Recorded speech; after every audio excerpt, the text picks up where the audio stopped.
Good morning, everyone. I'd like to call the regular meeting of City Council for Monday, March 30th, 2026 to order. The City of Dawson Creek acknowledges that we are privileged to live and work on Treaty 8 territory and the traditional home of the Cree, Danaze, Saulteaux, Sicanee, and Slavey First Nations. We value the Métis peoples that live and gather here. We commit to upholding the respectful relationships these nations have built with the land, and we acknowledge our responsibility to carry that forward today and into the future. Next order of business is 2 delegations. 2.1, we have Mercia Whitman, parent volunteer with Apraxia Kids in attendance regarding a proclamation to declare May 14th, 2026 as Apraxia Awareness Day in Dawson Creek. So good morning and welcome.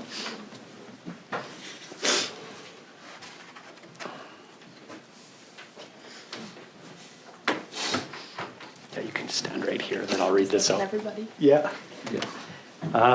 So whereas Apraxia Awareness Day will be observed on May 14th, 2026, raising awareness in Dawson Creek about childhood apraxia of speech, a severe speech disorder affecting approximately 1 in every 1,000 children, with 1/3 having a genetic cause. Whereas childhood apraxia of speech causes significant difficulty in learning to speak, and unlike most children who acquire speech effortlessly, children with apraxia require early, appropriate, and intensive speech therapy, often over many years. Whereas without timely and appropriate intervention, children with apraxia may experience reduced communication skills and an increased risk of challenges in reading, writing, spelling, and other school-related abilities, which can affect future independence, employment opportunities, and full participation as contributing citizens. Whereas increasing public awareness of childhood apraxia of speech is essential to ensure that families and professionals can access the services and support needed to help children develop their voices. Whereas we recognize and commend these children and their families for their determination, resilience, and ongoing efforts in the face of significant challenges. Now therefore, I, Darcy Dober, Mayor of the City of Dawson Creek, do hereby proclaim May 14th, 2026 as Apraxia Awareness Day in the City of Dawson Creek, and encourage all citizens to join me to help increase awareness and understanding of childhood apraxia of speech within their communities. So, yeah, I just want to thank you for bringing this up with us and making awareness of it. It was something new for definitely myself, and the first time we've done a proclamation on it. So, yeah, I just want to thank you and for all the information that was shared as well. It helps us with that education, and youth to this council and this city is one of our main priorities. Yeah, and I was reading a lot of you guys have families. Yeah, we have families, and a lot of our focus is we realize our youth are our next generation of leaders, and how do we invest in them to give them the best opportunity and most hope in life. So, yeah. Thank you so much for having me. Yeah, you're welcome. No, thank you. So I'm just going to give you the mic if you're going to say something, just so those that are listening online can hear. So, yeah. I came today because this is a very important matter to my heart. It feels very emotional to talk about. We've recently started this journey, and I don't actually know what all is to come, but I want to make sure that he has the support everywhere he goes and that he doesn't feel alone in it, because I've already felt a little alone in this, and I don't want that for my son. That's why I came today, and thank you for having me. Yeah, you're welcome. And yeah, like I said before, I mean, yeah, just thank you. And it's, it's just, I don't have much more to say. Thank you that you brought this forward. I'm excited. Once the day comes, I'll have more prepared, and I'll bring stuff around town to bring more awareness. Okay. Yeah, and then email us and let us know too. And if we can be part of it, we would love to. Okay, so. I would love that. Yeah, thank you so much. You're welcome. I will just sign this here, and then we'll get a picture. Okay. If you're good with the picture. Yeah, that's good.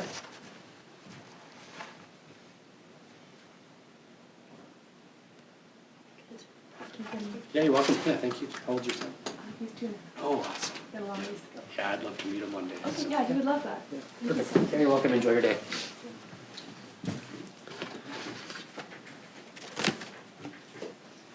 All right, next 2.2, we have Chelsey Yaremichuk, Community and Event Liaison with City of Dawson Creek in attendance regarding the proclamation to declare May 7th to the 16th, 2026 as Spring Sweep in Dawson Creek. Good morning, Chelsey.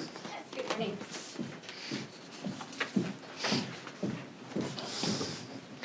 So whereas the arrival of spring begins an opportunity for residents, businesses, and organizations to come together to care for and beautify our community. Whereas the spring sweep encourages community pride, environmental stewardship, and volunteerism by inviting residents to participate in neighborhood cleanup activities. Whereas keeping our parks, streets, green spaces, and public areas clean contributes to the health, safety, and well-being of all who live, work, and visit our community. Whereas this highlights the collective impact that individuals, families, schools, and community groups can make when working together towards a cleaner and more vibrant Dawson Creek. Whereas the spring sweep promotes environmental awareness and inspires residents to take an active role in protecting the natural beauty of our city for present and future generations. Now therefore, I, Darcy Dober, Mayor of the City of Dawson Creek, do hereby proclaim May 7th to the 16th, 2026 as spring sweep in the City of Dawson Creek and encourage all residents to participate in the local cleanup efforts and support initiatives that keep our community clean and healthy and welcoming. So this year, the Spring Sweep program has been streamlined under one department to better serve residents through a central point of contact. Community Services will now oversee the community cleanup, senior yard waste removal, and the gravel removal programs. A single registration contact will be used for all programs, making it easier for residents to sign up, as well for local nonprofit organizations and businesses to participate. For-profit organization groups also have the option to donate their honorarium to a nonprofit of their choice. This initiative highlights the important role of youth volunteers in supporting community cleanup efforts. They assist seniors and residents with limited mobility by helping remove gravel from lawns and collecting yard waste such as leaves, branches, and debris, contributing to a cleaner, safer, and more connected community. Thank you to TransCanada Trail for their generous grant funding of $2,500. The funds will be used for the trail on South Side for Tubbies to the Camborca Aquatic Center. Right. So, yeah. I'll pass you that, Chelsey. Oh, wonderful. Thank you. Yes, so thank you.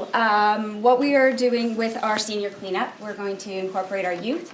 I have had the pleasure of reaching out to the Dawson Creek Volleyball Club, the U16. They will be doing the cleanup for our seniors, and they will be receiving an honorarium to put towards their trip to Hawaii, where they will compete in June of this year in an international tournament. So good luck to them. Excellent, thank you.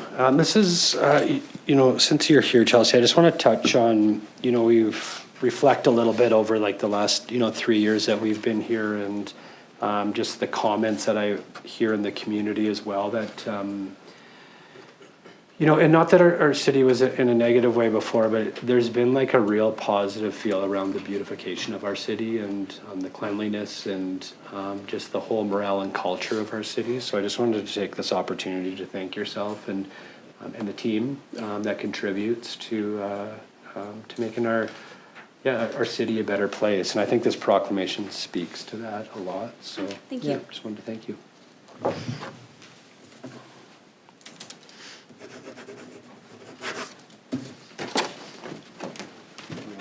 I know, right?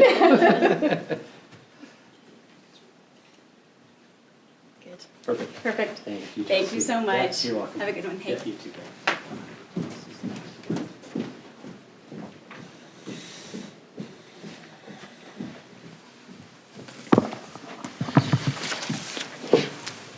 All right, next 2.3, we have Christian, Executive Director with the Society for Community Empowerment and Advocacy in attendance regarding the request for funding for the Building Belonging in Dawson Creek project. So, yeah, you can just have a seat there and then push the button and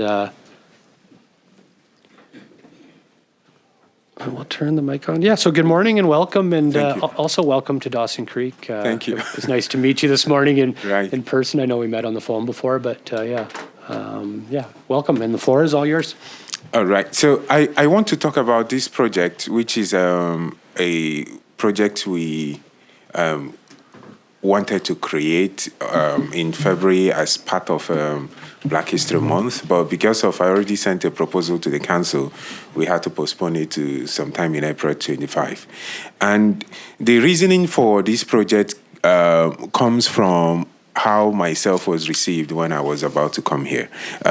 The mayor remembers that last year when my wife and I were planning the trip down to this place because she got an appointment at the hospital, we had a lot of concerns about coming over here because of there was a CBC documentary early in the year, and I saw that and I was so scared, But when we spoke to the mayor, we spoke to the committee in the hospital that were welcoming people. They told us that where there are, bad things happening everywhere, that the city of Dawson Creek is a good place and a welcoming place that we can be at. And that has been our experience. And so part of that informed the process for which this event was created. So I start with explaining what SOSIA was created for, just an organization that caters to Black and people of color representation,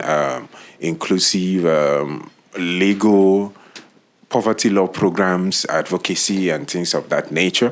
But we also have events that are around supporting newcomers, people who are new to a place, and that is why this project is coming up. And Building Belonging in Dawson Creek is just an event that invites stakeholders in order to tell people important things they need to know for coming in here. I do meet a lot of my friends who came in here around the same time, about a year or two, within the last 1 year, and they need information on how to access important information that is like also some of the problems I felt when I was here, like how do I access childcare?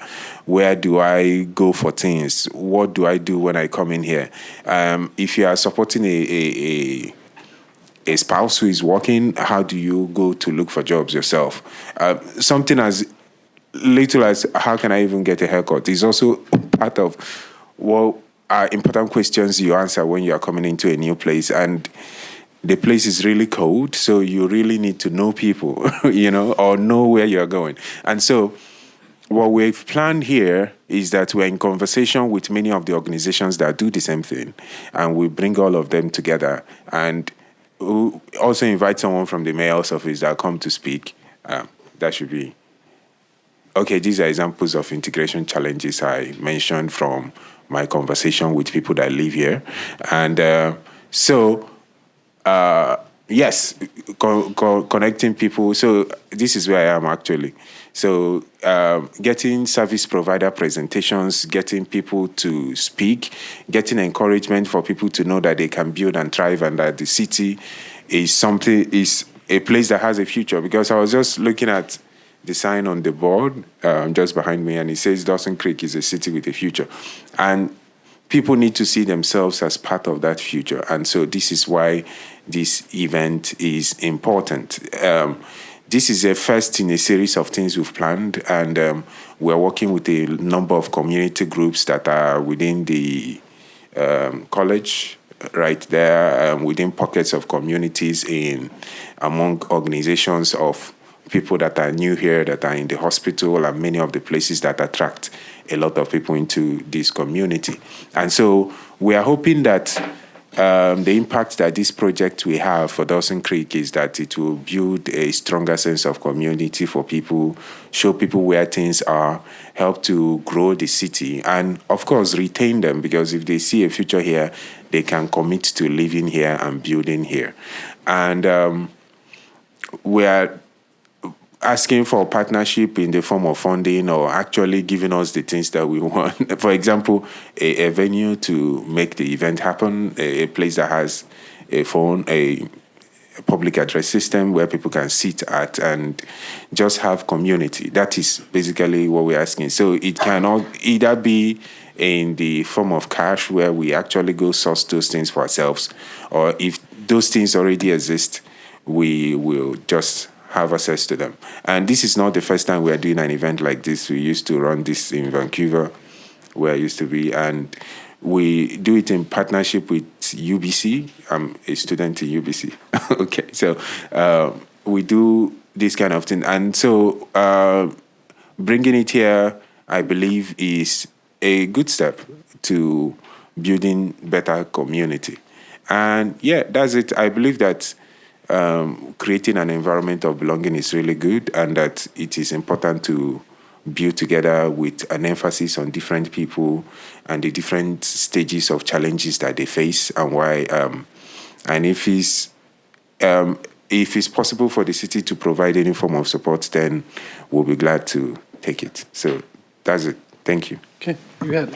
Thank you very much, and thank you for bringing this forward, and yeah, we look forward to this in the community, and yeah, you made a comment about winter, so yeah, we definitely had a bit of a cold winter and a lot of snow this year, and that's not generally how it always is. So, but the summer will make up for it. The summer here is lots of long days, and it's beautiful. So, yeah, I'll open it up to council first here for questions. Councillor Earl. Thank you, Worship, and thank you to our delegation and for the presentation.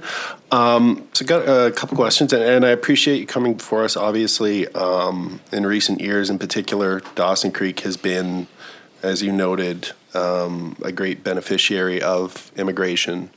And it's unfortunate for us that it's come at a time when our colleagues at the provincial level and the federal level are pulling back resources for immigrant settlement, and for that aspect of it. I know in speaking with the Literacy Society, they've had to moderate some of their offerings for new for people coming into the community simply because the resources aren't there. So it's frustrating, but I fully agree that we can always do more to help people feel welcome.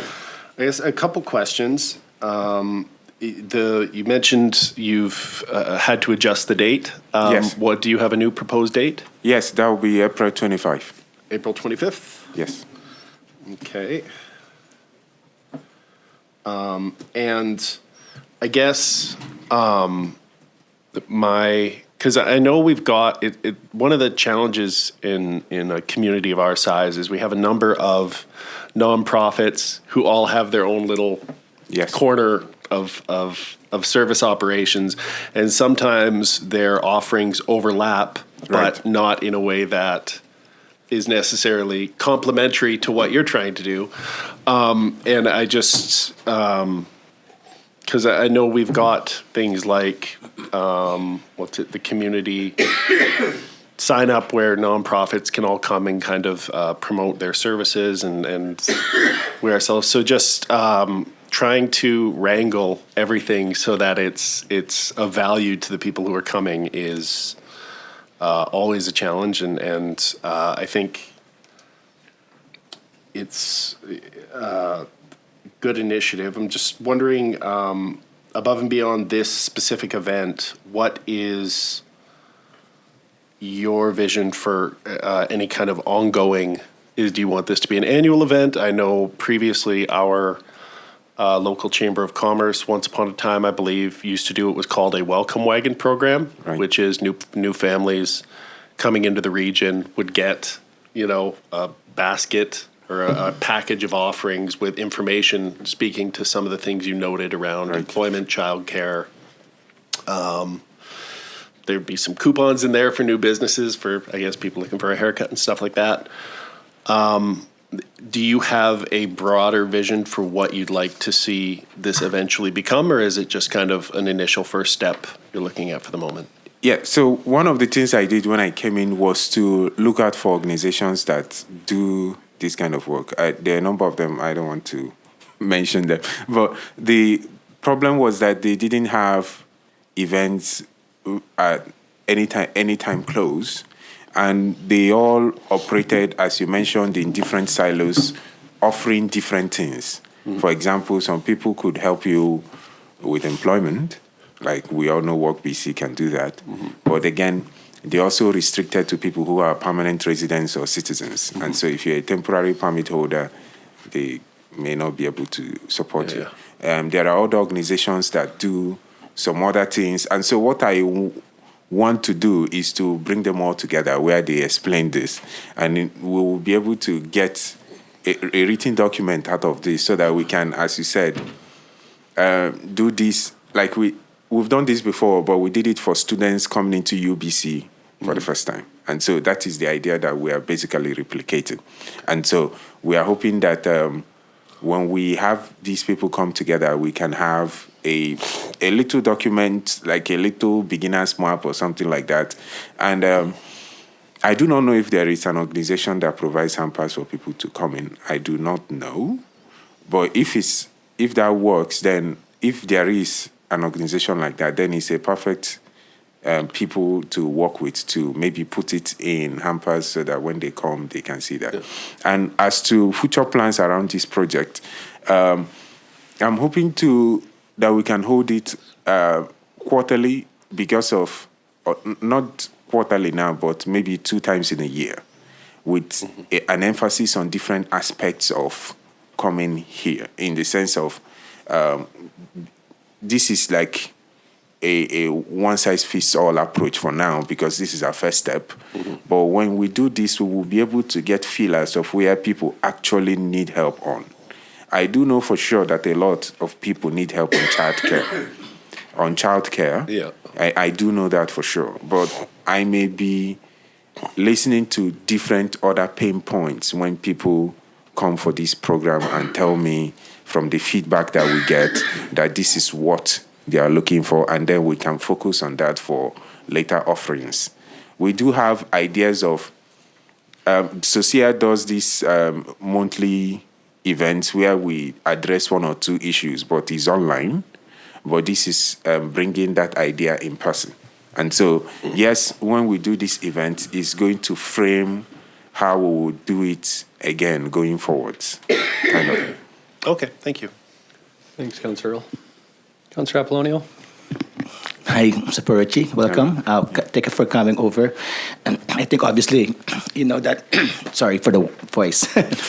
Yeah, you know that I came from from the other countries like Philippines, so yes. I feel you, especially coming from warmer weather and coming here in Dawson Creek, which is more intense in cold weather. So I understand, and I know where you're coming from. Like for example, gathering people together, organizing, being welcomed.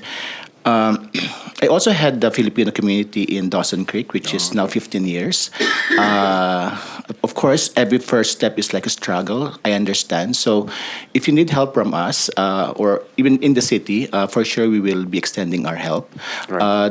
There are several events that happening every year. For example, this coming, normally July, there's the music festival happening at the Kin Park. If you like to get in touch with them, to get in touch with them. If you have other programs like that, bringing your music, your culture, at least something to do. And during August as well, or maybe July, the multicultural fusion festival in the Mile Zero Park. Okay. So at least you will not be spending too much money in case. I know it's hard to organize a program or an event. I came from that, and it really requires a lot of money. And of course, for example, like this, Chelsey a while ago is having this spring sweep up. You could also join them for fundraising as well. Right. So doing this for quite some time, I know there's a lot of work to be done, but if you need help from us, from a community like the Filipino community, we will be extending our help. Right. We normally have our events planned out for the whole year. If you like to join us, feel free to come and join. For example, this coming May, we have our Sports Olympics, which normally we invite everyone. Even the mayor is tossing the ball or playing the basketball or maybe volleyball. And so you are welcome. Thank you. And just if you want just to belong and you know what to expect in Dawson Creek. And the funding, I cannot get it from our organization. We don't have money, but but you are welcome. All right. Thank you so very much. That is so wonderful. Thanks, Councillor Apollonio. Thanks for bringing up my basketball throwing ability. Never offers me to play, but any other questions? No? I just want to, just a couple things. I don't have any questions. I want to thank you for coming today and presenting to us. Dawson Creek has a very diverse culture in our community, and we definitely are very inclusive and inviting. Our community is built on our people. It's our biggest asset is the people that live here and the care they have for each other and the community in the region. And we just really we really welcome you and your family. Thank you so much. Yeah, you're welcome. I did want to touch on one. I know you had an ask for some funding, so how that works is later on in the agenda. We'll go through that under mayor's updates, and we'll kind of decide that. You did say that there could be some facility space, but just so you're aware, like all the city-owned facilities, we actually don't operate any of them. So, KPAC or the art gallery or the event center, like those are city-owned properties, but we don't actually operate them or manage them. Yeah, and Councillor Earl just said NLC might have something too, but anyways, we'll go through it later on and see if we have some room to help. Right. April 25th as well. Just so you're aware, and because you're here, I'm not available for that. Okay. But what we'll do is we have an acting mayor then that's not here today, but I'll see if he's available. Right. For that, and if not, we'll put it out to council and generally one of us can usually attend. So definitely appreciate the invite and look forward to future events and growing the relationship with myself and council and the community. So thank you so much. Yeah, you're welcome. Thank you. Thank you. Enjoy the day today. You too. And stay warm. Yes, thank you. All right, next is 2.4. We have Grainger Thompson, co-founder and co-director with Wild Wolves of Canada, motorcycle charity in attendance via Teams regarding a request for a letter of support for the Beaufort Delta Food Security Initiative. So, good morning. Oh, just one second, I can't hear you. We just have to check our stuff here.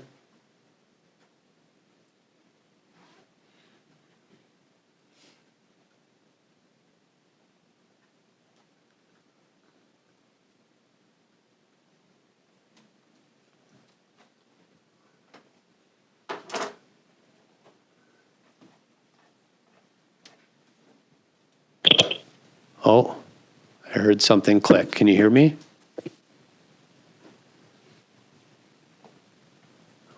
I am actually just going to take like a 2-minute break just for us to figure this out. So you can just stay on there and then we'll just pause. All right, I'd like to call the regular meeting of City Council back to order for Monday, March 30th, 2026. Next order of business is 2.4. We have Grainger Thompson, co-founder and director, Wild Wolves of Canada, motorcycle charity in attendance via Teams regarding a request for a letter of support for the Beaufort Delta Food Security Initiative. So good morning, Grainger, and thank you for attending this morning. It's nice to see you somewhat in person. I enjoyed our last call and it was very good. So but I'll hand the mic over to you, and the floor is all yours. Thank you so much. Well, first I just want to say thank you so much, Mayor Dober and Council. It's a real pleasure to be here. I'm very proud of the fact that this is a volunteer-led initiative, but the only caveat to that is that I still have a full-time job, so it makes it difficult to always appear in person. But thank you so much, and we'll just get right into it. So a bit of an overview. We're going to go over who are the Wild Wolves. We're going to go over what the Beaufort Delta Food Sovereignty Initiative and the Arctic Coalition that we formed, what that's about, what our goals for this year and next year are, the City of Dawson Creek's benefits and their potential role, our request for a letter of support, and then closing and questions. So this the story. So as a child growing up in southern Alberta, I always dreamed of seeing the Alaska Highway, going to the Northwest Territories, and then last year I did it. I bought a motorcycle right the week after I got my license, and the week after that I did 5,500 kilometers by myself, did the entire northern BC loop up to Watson Lake in the Yukon, made it into Haida, Alaska, and then came back to Edmonton before carrying on to Yellowknife.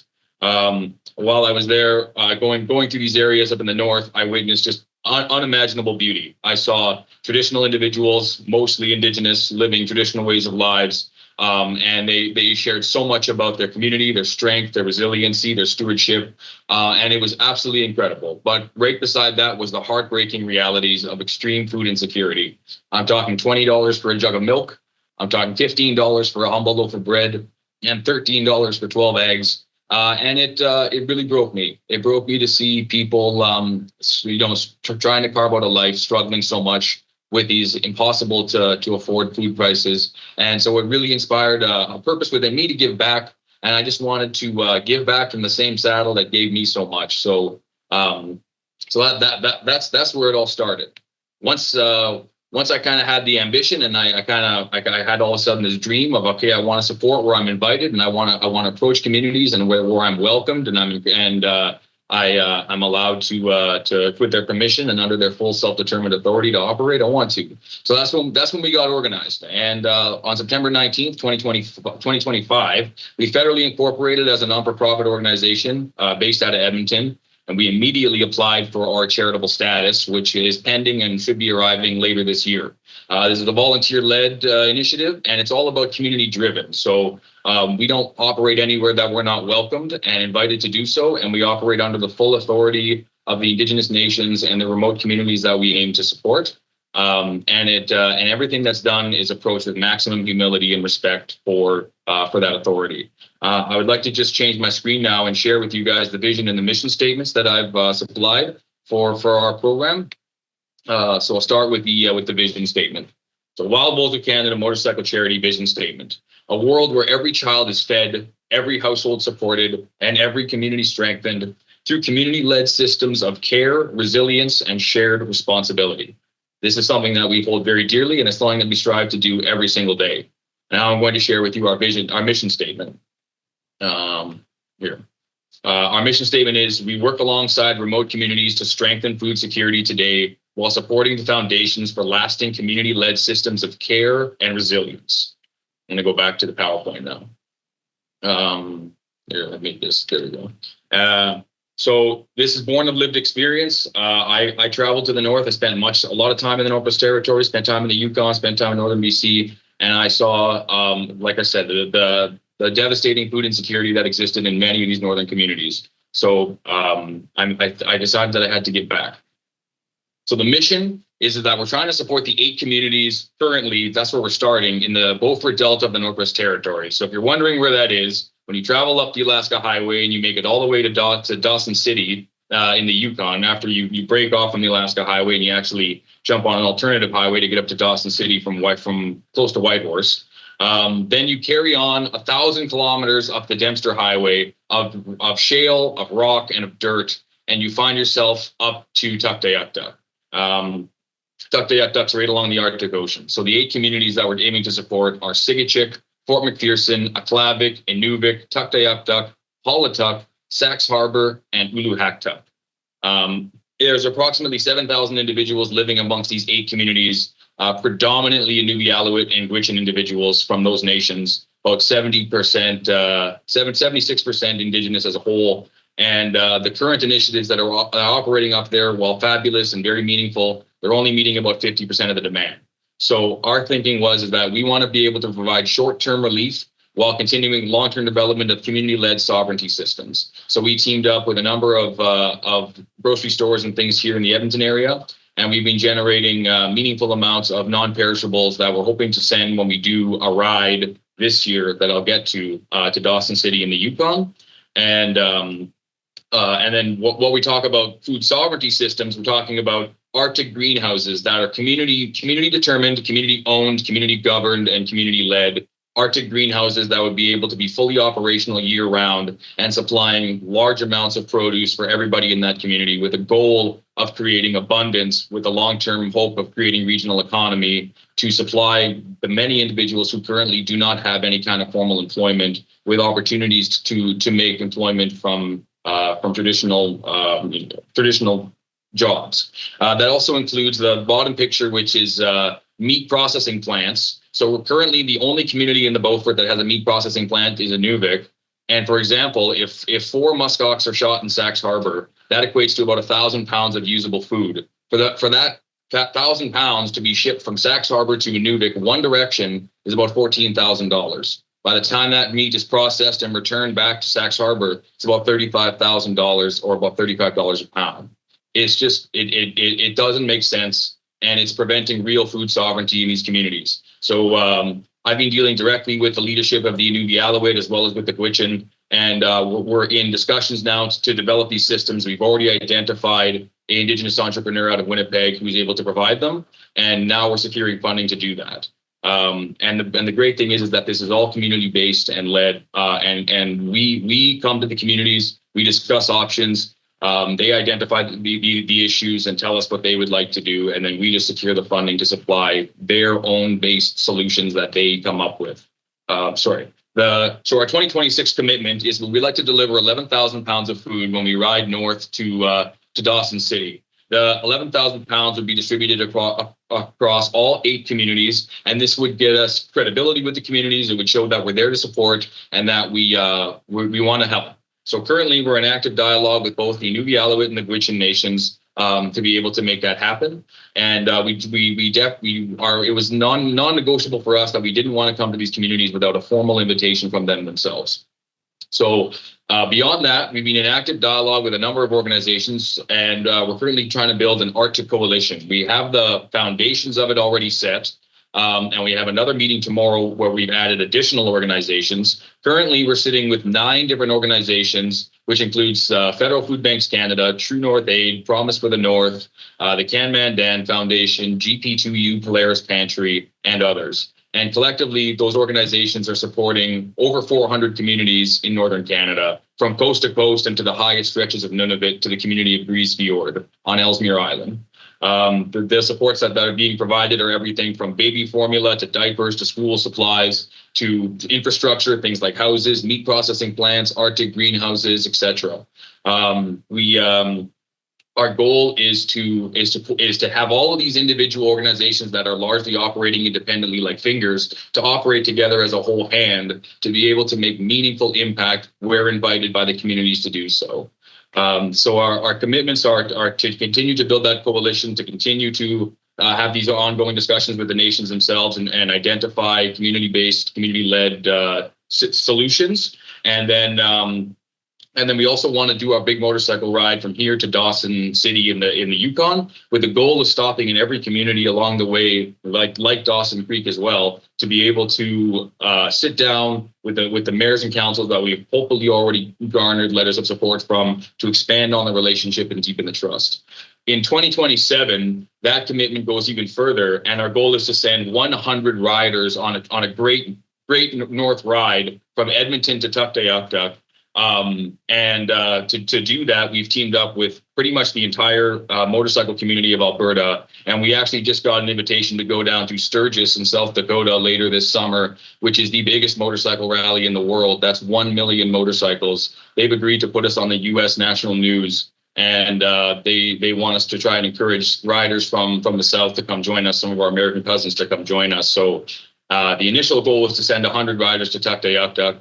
And we wanted to have CBC North or Cabin Radio film a documentary of it to allow the Indigenous nations in the North to speak about the incredible beauty and the stewardship and the community, while also addressing the realistic challenges of food insecurity in their own voices and their own words. And then we wanted to provide that to a large-scale platform. We're hoping to put that on a platform like Netflix or Amazon Prime to get global recognition of just exactly what's going on in the North and create a moment of national unity to come together for these incredible people who are struggling a lot despite unbelievable resiliency and strength.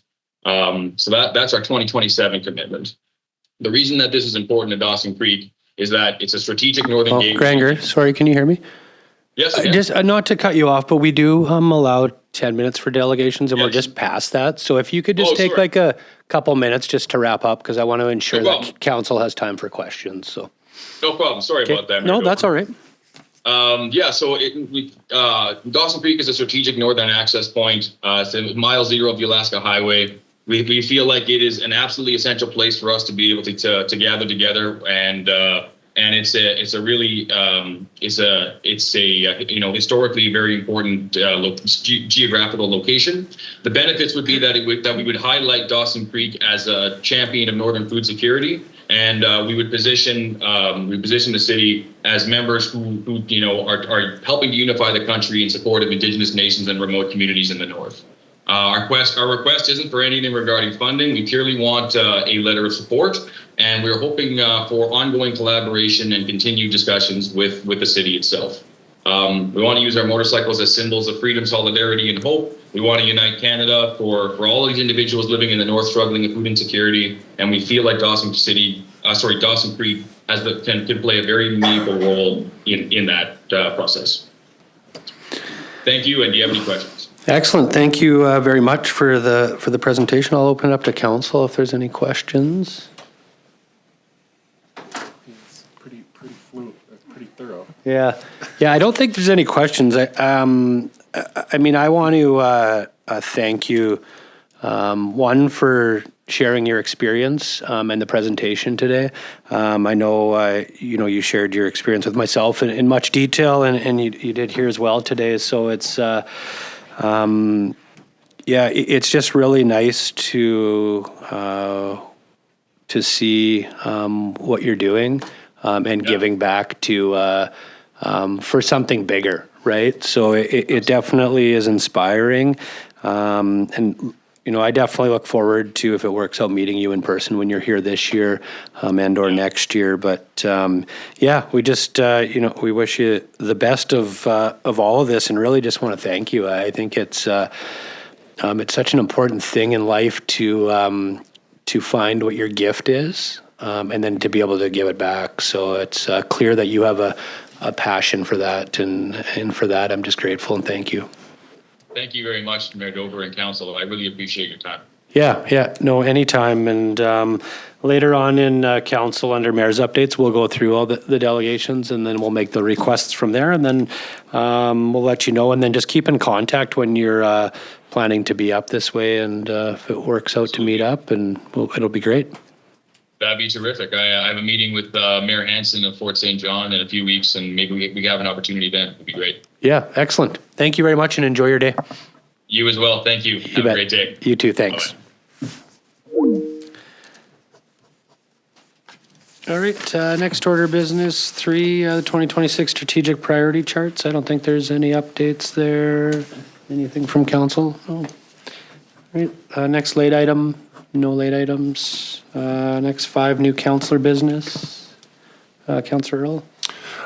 Thank you, Your Worship. I just wanted to send a note of congratulations to KPAC, who held their successful Creek Con the week before last. I saw you in some pictures there, but based on their discussions I had with them, they had about 400 people through the facility for the day. So very enthused for an inaugural event, and something they're looking to do again next year, bigger and better and all that good stuff. So congrats to them. Yeah. Thank you, Councillor Earl. Councillor Apollonial. Thank you. Sorry. Thank you, Your Worship. I attended the Dawson Creek Public Library last Tuesday, so it went well. Of course, we welcome the new board member. That's it. Thank you. Okay, thanks, Councillor Apollonial. Any other new councillor business?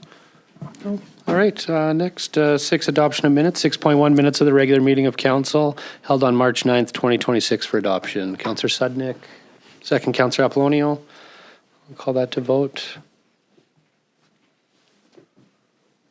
Vote is closed, and that's carried. Any business arising? All right, next correspondence, 8.1, we have a letter from Taylor Mills, Executive Director, South Peace Art Society, received on February 18th, 2026, regarding a request for donation to the 43rd Annual Art Auction, May 1st, 2026. And I believe last year we donated, was it 2 passes? 2 citywide passes? Through Your Worship, we had last year we had 2 $250 rec gift cards that we donated. Thank you, Devin. Anybody like to motion? Councillor Earl? Thank you, Your Worship. I'll move that we do the same this year. Okay, so 2 $250 rec gift cards. Seconded, Councillor Kemp. Any discussion? I just wanted to, through you to staff, ask, I know we'd had a discussion that when we donate those gift cards, our capacity to track whether or not they're being used and whether or not the full value donated is should rightly be deducted from our grant budget. I was just wondering if that's something we do for donations or just for if it's like something specific like a swim pass or something to that effect. So through your worship to Councillor Earl, that is something that we only track as an example when you've in the past have donated swim passes to the judo club for a specific weekend. So we'll track them for that, but gift Not cards. for a silent auction item. No, especially the gift cards. I mean, there's laws on them expiring, right? And not being able to, so they could use them for a long time. So I think the tracking on that would not be worth the effort. But for sure, when there's an event and you do the swim passes, we are tracking those now for the last 2 years so that we make sure we're not hitting the grant budget for items that we don't need to or weren't used. Yeah, and I'd imagine for a silent auction anyway, the way gift cards usually work is, you know, they garner around the same amount as the gift cards for, so people are just using them to get the value. Okay, thank you. Thanks, Councillor Earl. Thanks, Melissa. Any other discussion? No, I'll call this motion to vote. Vote is closed, and it was carried, I believe. Okay. Next, 8.2, we have a letter from Fred Feddema, President, South Peace Hospice Palliative Care Society, received on March 3rd, 2026, request for donation to Fundraiser Gala, April 25th, 2026. And I'm thinking it was the same donation to them as Through your worship is a little bit different. We had Oh, is it? 5 $50 rec gift cards last year given. Okay, 5 $50 ones, okay. Anybody like to, recommendation? Go ahead, Councillor Appleby, you're just gonna, oh, are you wanting to make a recommendation? No, okay. Councillor Sudnick? Thank you, Your Worship. I will move the recommendation or that we do the same donation that we did last year. And they have it listed as $200 gift cards and some city swag. So what did they actually get?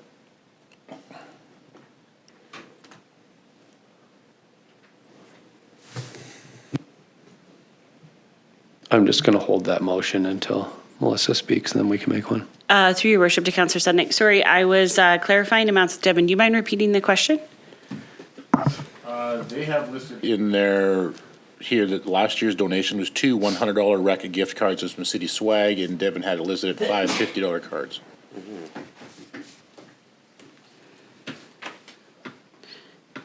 We would have to, so sorry, through your worship to Councillor Sudnick, we'd have to look into that. In my tracking sheet, I have for Palliative that we did 5 $50 gift cards.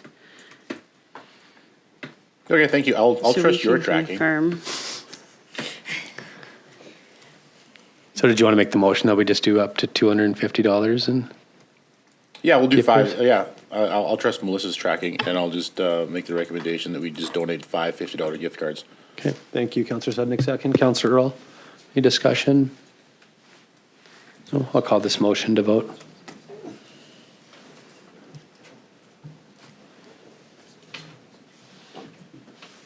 Vote is closed, and that's carried. Next, 8.3, we have a letter from Lisa Pineault, Mayor, Village of Daajing, Giids, received on March 6, 2026, request for a letter of support for the healthcare equality in Daajing, Giids, Haida, Gwaii, and rural and remote British Columbia.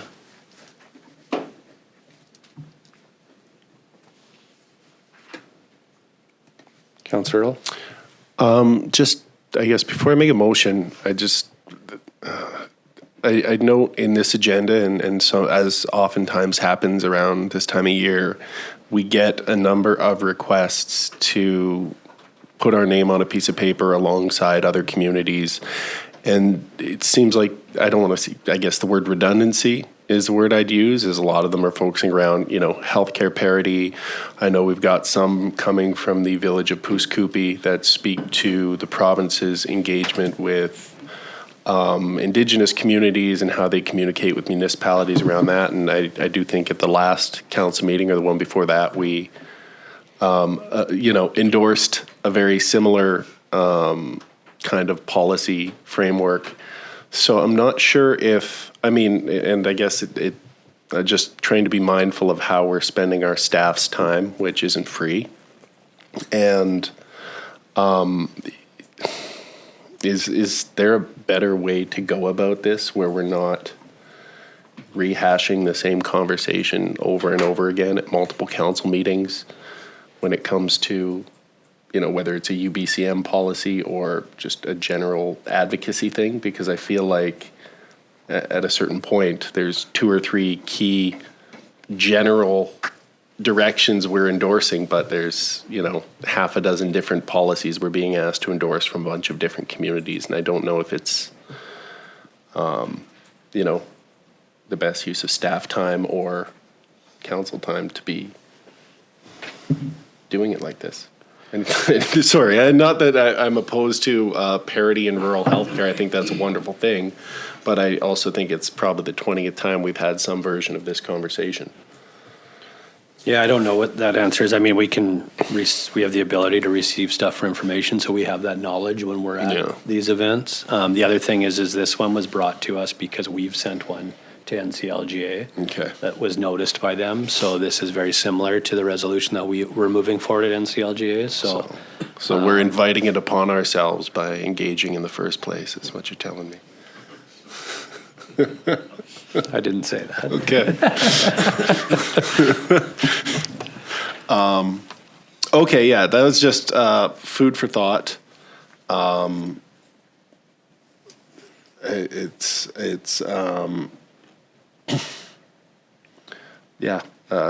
Something I wanted to bring up because I feel like, it's a wonderful initiative, and I'm glad that other municipalities are of a similar mind and that the same issues are also troubling them. I do worry that we run the risk of repeating ourselves one too many times, and in doing so, you kind of water down the potency of what you're striving for.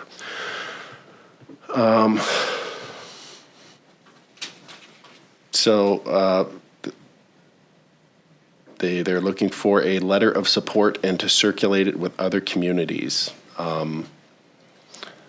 Until a better option presents itself, I will move that we provide a letter of support.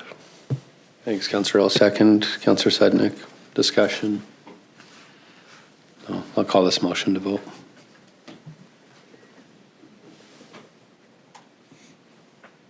Vote is closed. It's carried. Thank you, Councillor. 8.4, we have a letter from Michelle Tonn, Primary Care Network Manager, South Peace Division of Family Practice, received on March 10th, 2026, regarding a request for partnership for a free community swim and climb, received on May 23rd, 2026.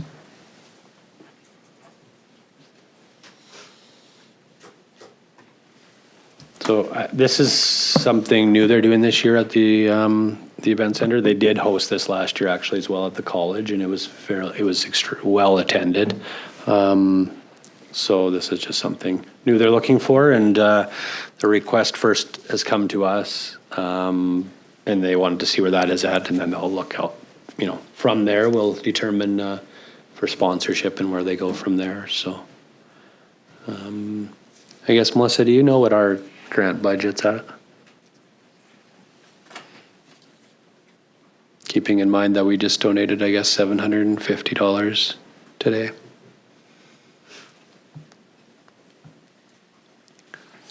Through your worship, with the $750 added so far that has been donated this meeting, the total spend is $4,250. That leaves a remaining $8,250 for the rest of the year, so 34% has been spent. Okay, thank you.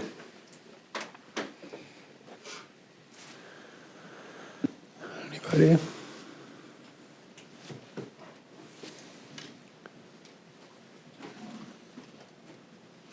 Councillor Earl?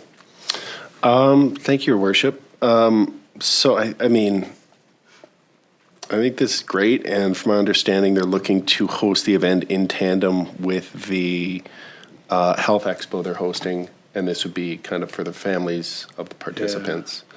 Yeah. So I'm wondering logistically how we pull that off with respect to they get special passes. Are we closing the pool just for their special access for the day, and that's where the cost is? No, I think their goal is to kind of just open that facility up to get people in there. Okay. So the more community members that come, then it would expose them to the health expo as well. Oh, okay, so as kind of a promotional piece. Yeah. Okay.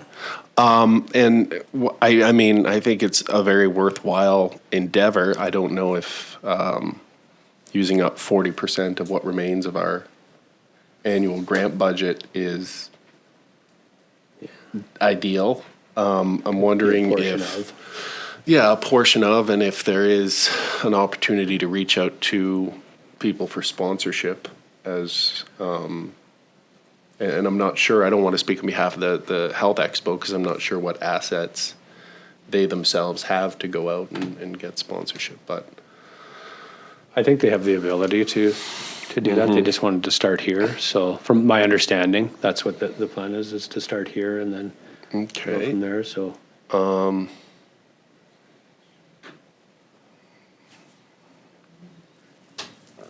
And they don't have anything like a sponsorship package for us to review at the moment. It's just kind of a first. Yeah. Okay.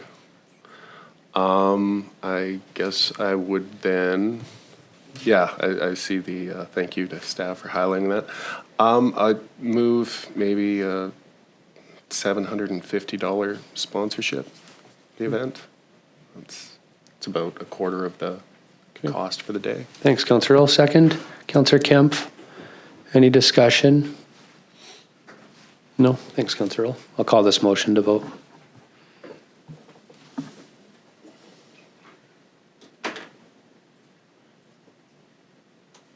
Oh, I didn't. Do I need to call it again? Okay, I'll call that again. Please vote again. The vote is closed. It's carried. Next, 8.5, we have a letter from Ross Harcourt, member of South Peace Oilmen's Association, received March 11th, 2026, regarding a request for donation for Lobsterfest. Do we know what we did last year? Yeah, through your worship, we gave up to $200 in rec gift cards. Okay.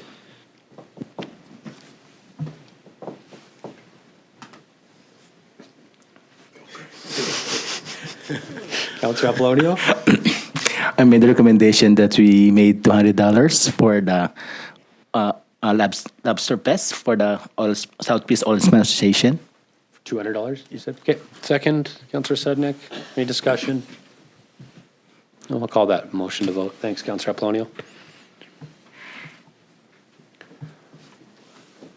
Vote is closed, and it's carried.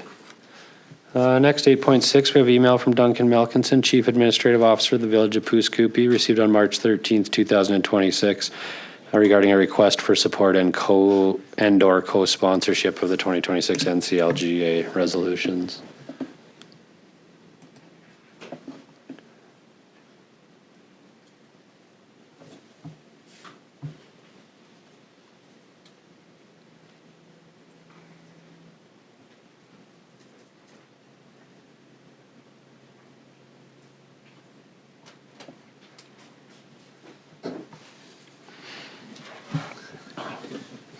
Councillor Sudnick.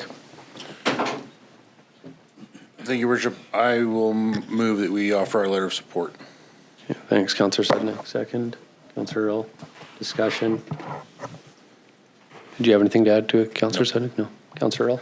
I just wanted to take a moment to highlight the letter from my good friend Duncan, who's the CAO of Pouskoupi, specifically his decision to phrase this request as though he were a medieval lord. Particularly, I lay before you resolutions. That's just delightful. I feel like we're missing that in municipal politics these days. So thank you to Duncan for that. You made my morning. We send that video clip to Duncan, please. All right, any other discussion? I'll call this motion to vote. Vote is closed, and it's carried. All right, next 8.7, we have a letter from grant writer, City of Dawson Creek, received on March 16th, 2026, regarding a request for resolution of support for the UBCM Local Government Developments Approval Program grant. Councillor Earl. Thank you, Your Worship. I will move the resolution requested that Council support the City of Dawson Creek's application to the Union of British Columbia Municipalities for funding under the Local Government Development Approvals Program in the amount of up to $97,000 and authorize the City to act as the applicant and be responsible for overall grant management and project implementation should the application be successful. Thanks, Councillor Earl. Second, Councillor Apollonio. Discussion. I'll call this motion to vote.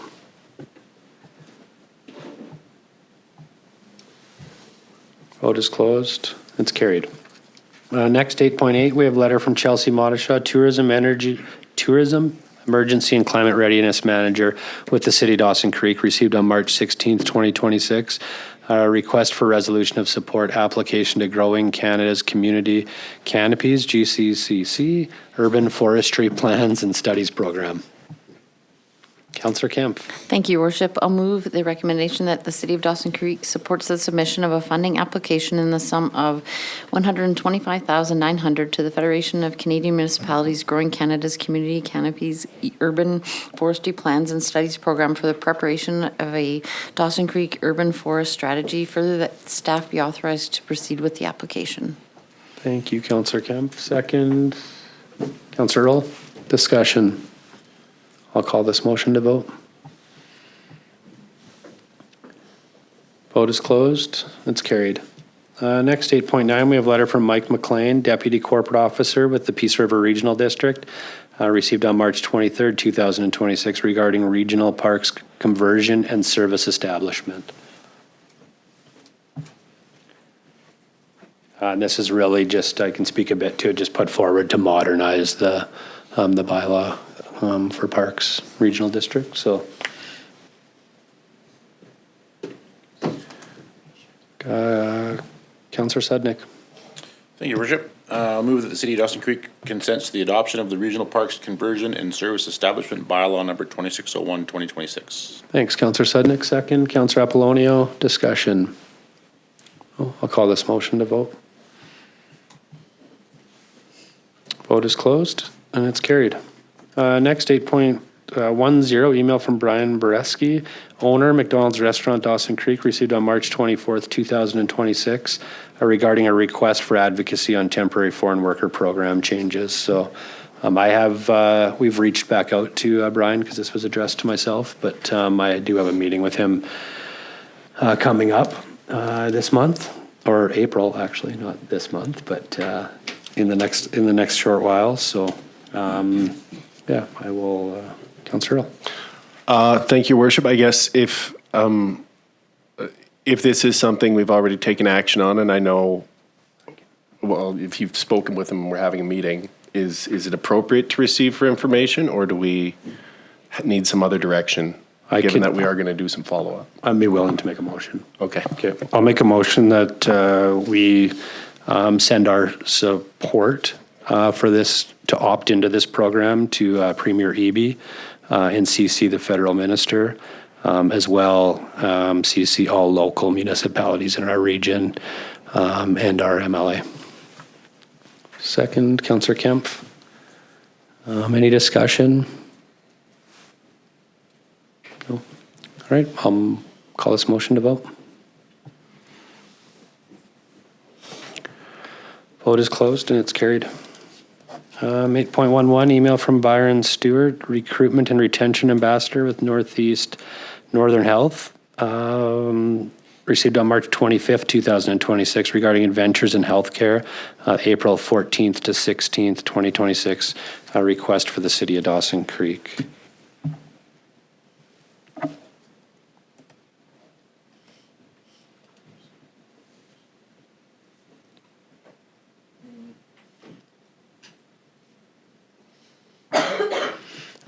This is something that we participated in last year, so I attended the event. They do 3 days where they're touring youth, basically from northern BC around the region up here. So there was youth from Fort St. John, Tumbler Ridge, Chatwind, some of the First Nations that go around to these facilities. Last year, one of the days like this year was hosted in the Northern Lights College campus here in their medical side, and yeah, it was well attended, and very great to be part of. I hope to be able to attend this year. This year they do have a request for some funding to help. I don't know much more about it besides I know it's on the college, and I'm assuming that the college would be, their culinary department would be providing some of the food. So I don't know if they're looking for sponsorship, but Byron's request is looking for sponsorship. So.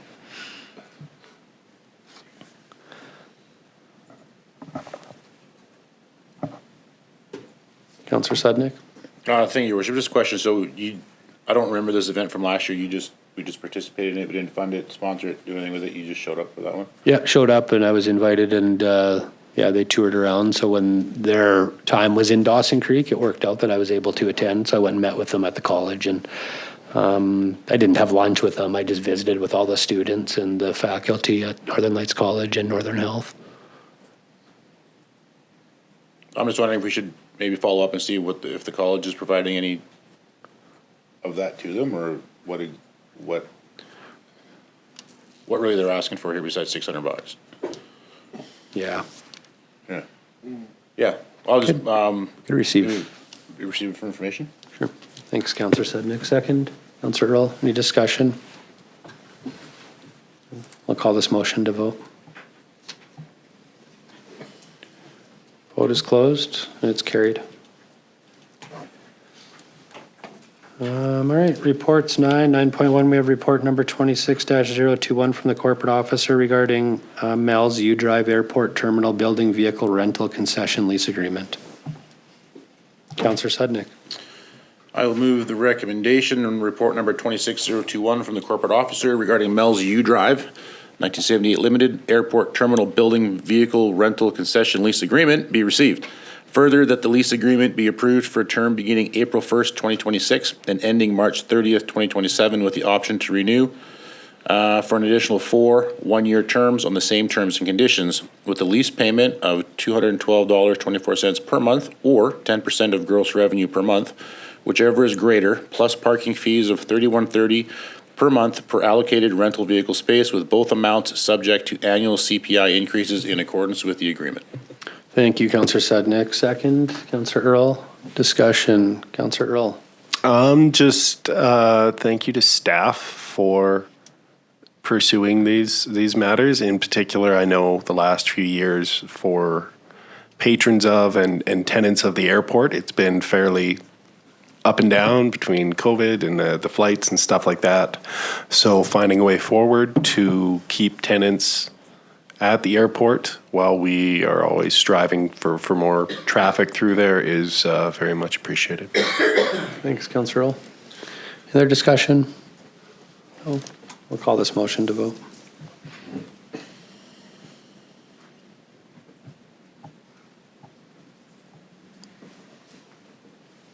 Vote is closed. That's carried. It's going to take a 5-minute break here. The council meeting for Monday, March 30th, 2026, back to order. Next order of business is 9.2, report number 26-030 from the Community Culture and Recreation Manager regarding sports floor extension. Councillor Kemp. Thank you, Your Worship. I'd like to move a recommendation number 1, that report number 26-030 from the Community Culture and Recreation Manager regarding sports floor extension be received for discussion. Thank you, Councillor Kemp. Second, Councillor Earl. Call that to vote. Vote is closed. That's carried. Councillor Earl. I guess first and foremost, thank you to staff for the report and for the work on this issue. I know, a tremendous amount of work has gone into establishing this new amenity and trying to do so in a way that minimized impact to other stakeholders and user groups within the community with respect to the KIN facility. In light of all the feedback we've got, my preference remains to continue on with the sports floor at the KIN Arena and have that become a permanent home for it in the facility. Having said that, I know my colleagues, Councillor Parslow and Councillor McDonald, wanted to be here to be part of this discussion, and that I think their intention was to convey any thoughts they had to us, and I'm not sure, I don't want to speak on their behalf, but if they did that, I was under the impression they were of a similar mind, whether it's option 1 or option 4, to extend the trial period. I think, barring, and I'm not sure whether option 4 was put in there by staff to give us an out as politicians to kick the can down the road for a couple of years, or but my preference would be option 1. I think even though there's still a couple things to be ironed out, it's been a great addition to the community, and there's a lot of people finding value in it, and I think we should commit ourselves to building upon that success and trying to mitigate the challenges. Is someone on the roof? Just keep. Okay, sorry about that. So yeah, that's my preference, but I'm happy to hear any contradictory viewpoints, or if Councillor Parslow and Councillor McDonald communicated anything different to you, Your Worship, I think we'd all be happy to hear it. Thank you. Yeah, I can't speak directly to them. I didn't get anything from either officially, but very similar sentiments to what you spoke to. Any other comments, discussion? I'll maybe add a little bit if nobody else has anything else. I guess I want to thank the city team too for the last year and a bit with this trial period and what we've gone through. But when I look through this, I weigh out, the Kin Arena to keep as an ice rink, that it's, a $2+ million investment moving forward, which, weighs into to when I think about what I believe, or when I talk to community members, what's best for moving forward. The other thing is to me it's a huge benefit that we have maximized usage at the event center by having using the ice over there. It's showcasing one of our biggest assets we own to this community in the region. I also look at this council and city team has inherited a sport flooring product that was delivered here before we sat here. And I believe that, our options were that we got rid of it or disposed of it or sold it, or we utilized it. And I believe that this was a great option to test. And I think the usage report is showing that the community has spoke out. So I want to commend everybody for that, because I think it was, we ended up using the product in a way that I believe has benefited our community in multiple different areas. I also want to recognize that I appreciate the concerns I've heard from a lot of residents around moving the ice surfaces and not having them side by side. So I understand that, and I listened to that, and I encouraged people always to communicate everything, the concerns and the good stuff. So I recognize that, and and I mean, when I weigh all that out, for me, I'm in favor of moving forward with this. I believe option 1 to me is where I would sit. I think option 2 and 3 are not, or option 2, I mean, I would look at, but it seems like there's a lot more cost to that. Option 3, I just don't see that we can put that pressure on our community.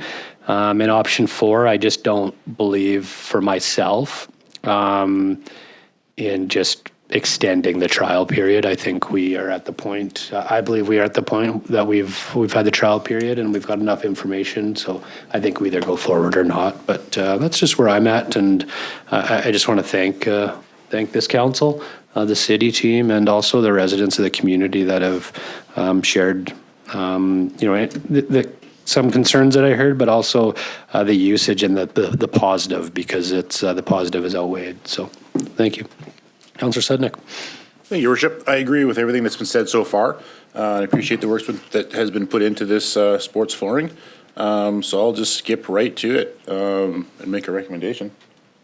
Is anybody else wanted to discuss before recommendation? No? Yeah, go ahead. Thank you, Councillor Sednick. I will move recommendation number 2, option 1, and direct staff to establish the sports floor at the Kin Arena as a permanent facility, and further that staff continue to coordinate with Oakview Group for use ice use at the Uvinov Event Center as a secondary ice facility. Thank you, Councillor Sednick. Second, Councillor Apollonio. Discussion. All right, I'll call this motion to vote. Vote is closed, and it's carried. Next, 9.3, we have report number M26057 from the General Manager of Community Services regarding memo deferred motion regarding accessible planters. So just this motion is currently on the floor because it was deferred. And since then, we've had some dialogue, and there is a plan to move forward without this request anymore. So we basically just need to defeat this recommendation. And then the city is moving forward, working with the groups to move this forward. So we, basically just need to defeat this. So. Okay. Any questions on that? No. All right, I'll call this motion to vote. Everybody's clear on that? Yeah. Okay.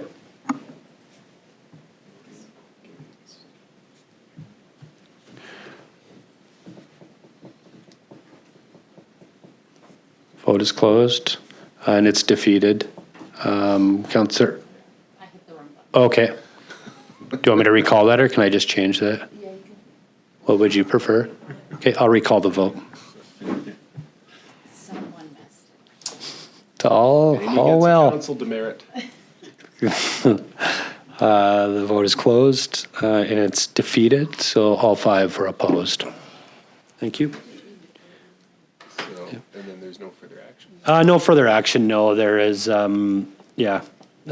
think the further action is just for the city to move forward working with the organizers, but they don't need direction because that's already been given, so, yeah. Next, 9.4, we have report number 26-053 from the Deputy Corporate Officer regarding the flag policy amendment.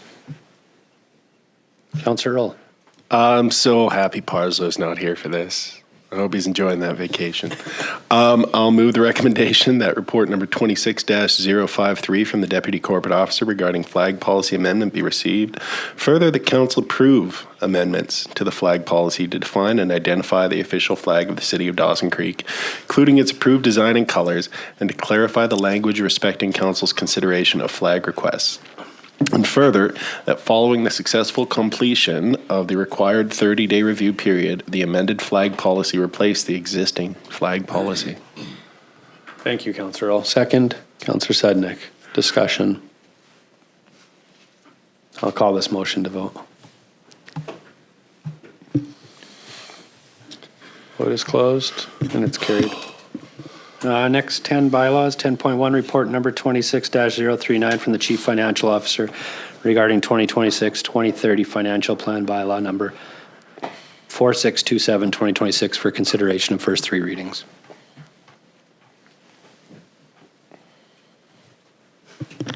Councillor Sednick. Thank you, Your Worship. I'll move recommendation report number 26-039 from the Chief Financial Officer regarding 2026-2030 financial plan bylaw number 4627-2026 be received, and further that 2026-2030 financial plan bylaw number 4627-2026 be given first 3 readings. Thank you, Councillor Sednick. Second, Councillor Apollonio. Any discussion? I guess one, I don't know, I guess, Melissa, did you want to speak to this at all? I know there's some pretty significant things in here, including one where we are at our PRA expenditure, and maybe, at this rate, maybe we're going to get there a few years earlier. So maybe you could touch a little bit on that. I think it's a great win, and there's been a lot of great things, so. Yeah, through your worship, I'd appreciate an opportunity maybe just to highlight a few things. I think the PRA being one of them. I did want to draw attention to page 2 of 13 on the report that we do have the planned tax rate increases laid out in the table included, but just that there's the understanding that this is also assuming a 2% increase in assessment each year. And so I did do the math and calculate that for 2027, if that assessment increase doesn't or isn't achieved, then we're looking at an additional 2.1% needed on the tax rate. So just that council understand that that is built into the plan and that assumption. And so if that doesn't arise, we'll likely be needing to increase the tax rate higher. So I wanted to bring the attention to that. PRA. So when we do go, I included both tables because I think it is important to see. If we continue to follow the original plan, that we're increasing the amount to capital by an additional 2% per year. We do see really in column 3, the allocation to operating, because the debt decreases in 2028. We see that in 2027, it's 3.9 million, but then it jumps to 4.5. And then it goes back down to 4.2 and 3.9 again. And that's just because of the varying levels of debt as we are simultaneously transferring more to capital. I felt that this was contradictory to the goal of trying to reduce our reliance within the operating fund. And so what could happen during 2028 and 2029, you have an additional allocation that then theoretically is probably going to be spent. And so then you're forced to make cuts again in 2030 to jump back down to the 3.9 million. So what I've proposed within the 5-year financial plan, if we flip to the next page, is that we're going to increase the percent to capital in 2028, which would meet our goal 2 years earlier than originally planned. So we'll have 70% to capital, 30% to operating. But we'll maintain that funding in that column 3 to rate around 3.9 million consistent over the 4 years from 2027 all the way to 2030. And so that has been included in the 5-year financial plan that's presented to you today. Each year will come forward to you as a budget to approve through the process, but I did make that allocation change within the plan. Excellent. The one last item I wanted to just highlight is if we just scroll down a bit more, you will see some deficits in the sewer and general capital in 2027, 2028. And then for sewer for 2028. And so those are planned deficits. We do need to sometimes save to be able to do larger projects, specifically in the sewer. That's the phase 3 of the sewer trunk main. And then with the general capital, we're seeing 2 larger projects for our HVAC and the police detachment, as well as needing to replace the ice plant at the Event Center. And so deficits can be scary, but you know when they're planned and you need to save years and then you dip into reserves to be able to do the project. So I just wanted to highlight those 3 items, but if there's any other questions, I'd be happy to answer. Just before I open up to questions, Melissa, I just want to thank yourself, but also the whole city team, because I mean, those are significant wins for this city as a whole. And that's the stuff that is hard to share in our community, but these are the important things for people to see, because those are, they're big, all of them, right? And just to see the whole focus of this council and the city team about moving us forward for really protecting our future. Is what it's about. And I just want to thank you, yourself and your team and the whole leadership team at the city. So thank you. You're welcome. Councillor Earl. Yeah, I mean, I would echo those sentiments. I know a 5-year plan is somewhat aspirational, but it is built upon our best educated guess with respect to where we're going to be.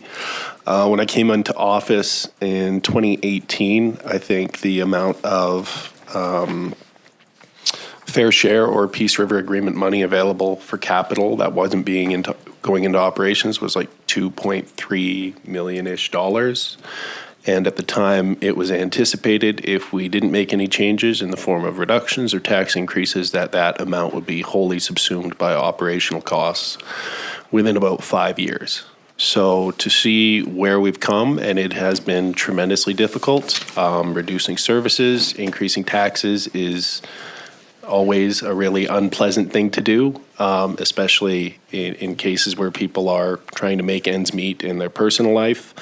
This isn't something that's easy to explain, the necessity of it, but it does speak to, when we talk about being responsible stewards of public resources, there are two sides to a balance sheet, and we need to make sure that we're funding our obligations for the next generation. So thank you for that. And even today when we were providing endorsements to apply for grants, I remember my first year on council, there was a grant that would have been really helpful to do some work we wanted to do. And because we didn't have the capacity financially to provide the matching element of that grant, had we secured it, we had to kind of stand there and watch the pitch sail by.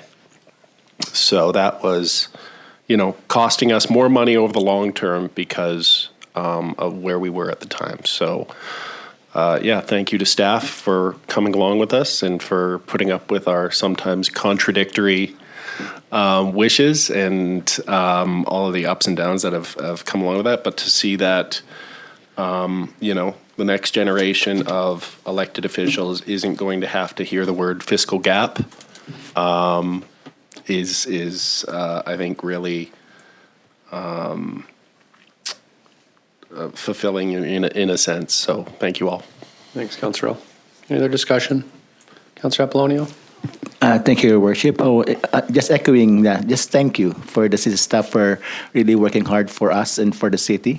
I know it's really hard a lot of information, but reading this really, perfect. Moving forward, again, thank you. Thank you, Councillor Apollonio. Any other discussion? I'll call this motion to vote.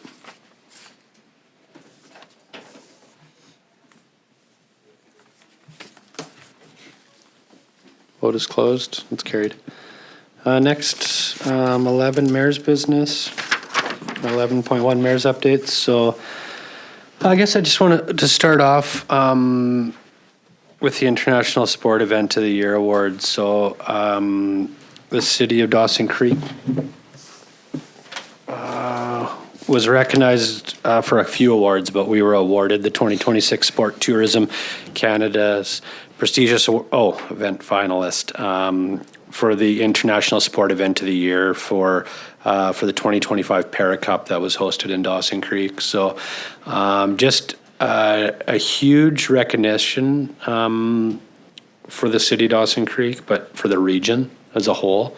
These are regional events, and we see it here when we have the opportunity to host these, that it brings this whole region together, our youth, everybody. The 2025 Para Cup was absolutely phenomenal. It was highest sales for a para event.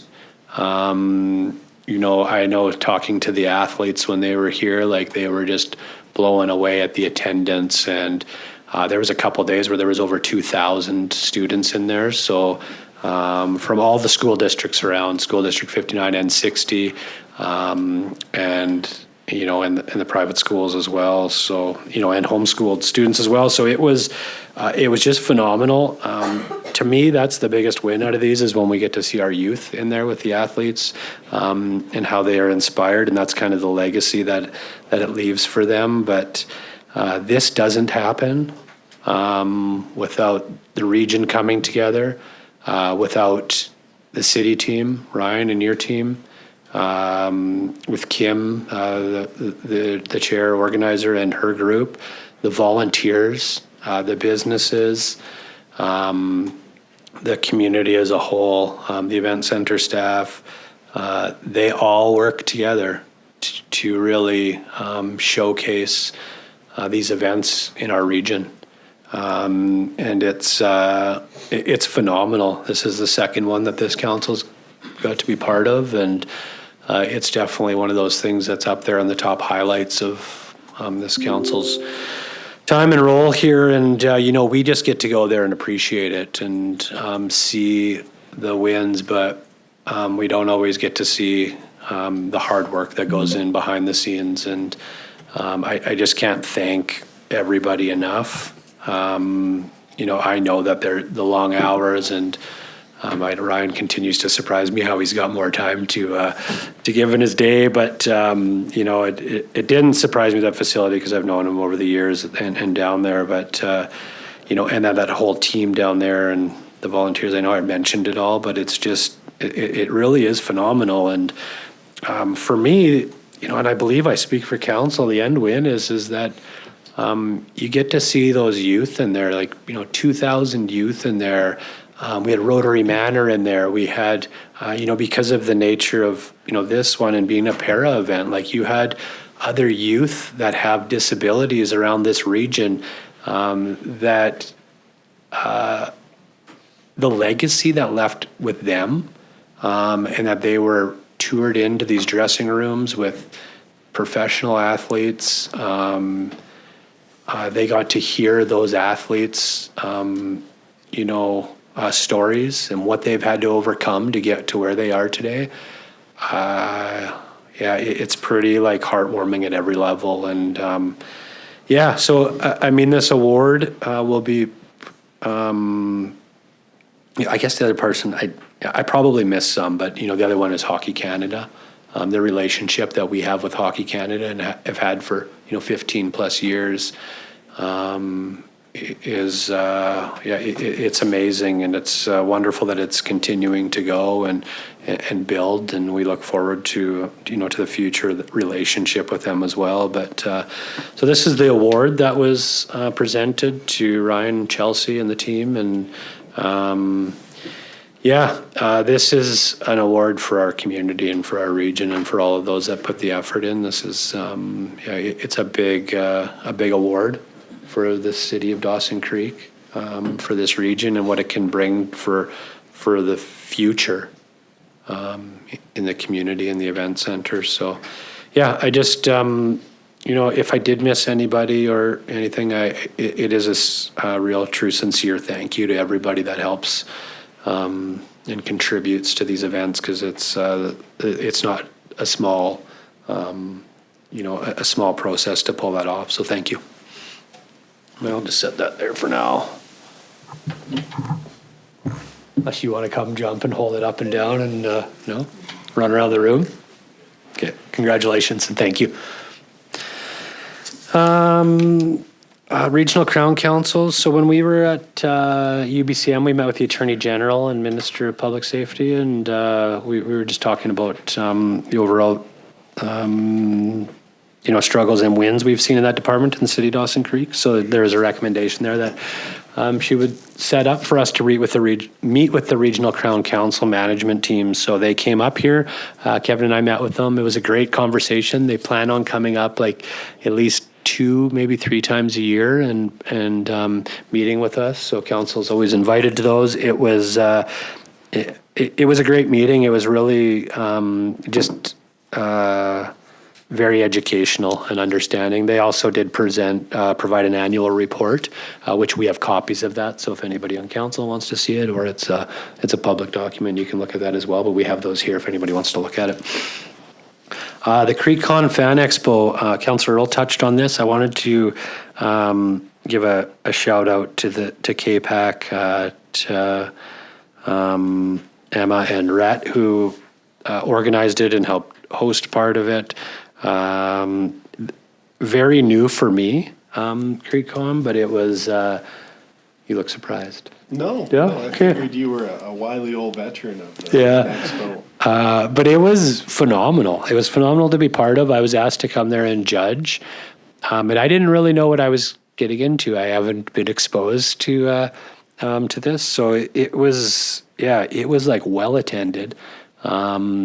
They had a little trade show market set up. That was full. They had all 3 floors completely full in the facility. And I was there for, I don't even remember, 3-4 hours, but it was like a steady flow of residents. And of all ages. It was phenomenal.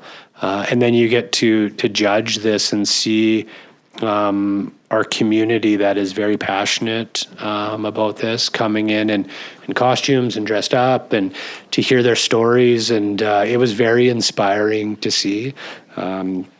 I got asked to be in a costume next time, but I don't know if I'll go to that level. But yeah, it was just very enjoyable. There was, every age. There was a lady in there that was, in her later years that was dressed up and just so lovely and passionate about it. So it was just, it was really phenomenal. And I just wanted to give a shout out to all the organizers and all the volunteers that made it happen, and to the community. It was just a great event to see our community come together, and is definitely well needed. And I know they are planning to do it annually, and they have big plans for it to grow. And after seeing the first one, I would guess that it will continue to grow because it was well attended and everybody enjoyed it. Also, TC Energy, got the opportunity to, TC Energy sponsored the redeckling of the Zamboni at the Memorial Arena. So we were present there with the TC Energy team. It was phenomenal. They give back a lot to our community. The Zamboni looked great. It was nice to connect with everybody. A little disappointed in Ryan. He opted out of allowing myself to drive the Zamboni through one of the drive-throughs at our local establishments in Canadian fashion, but he figured it was in the best interest that didn't happen. So, but yeah, no, it was yeah. But yeah, no, it was great, and it was. I got to test driving the Zamboni and not flooding the ice or wrecking things, so it was good. So I appreciate and want to thank TC Energy for their continued support in our community. Dawson Creek Dance Company Impact. So I had a meeting or coffee last week with the two ladies that are organizing the Impact. So as more information comes, I'll get it out to council. But I just wanted to give a shout out to the ladies. They met with me. They talked to me about what Impact is.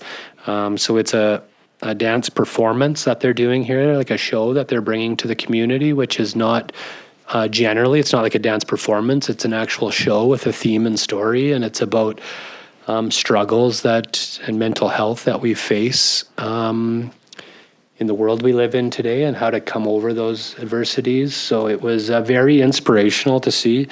I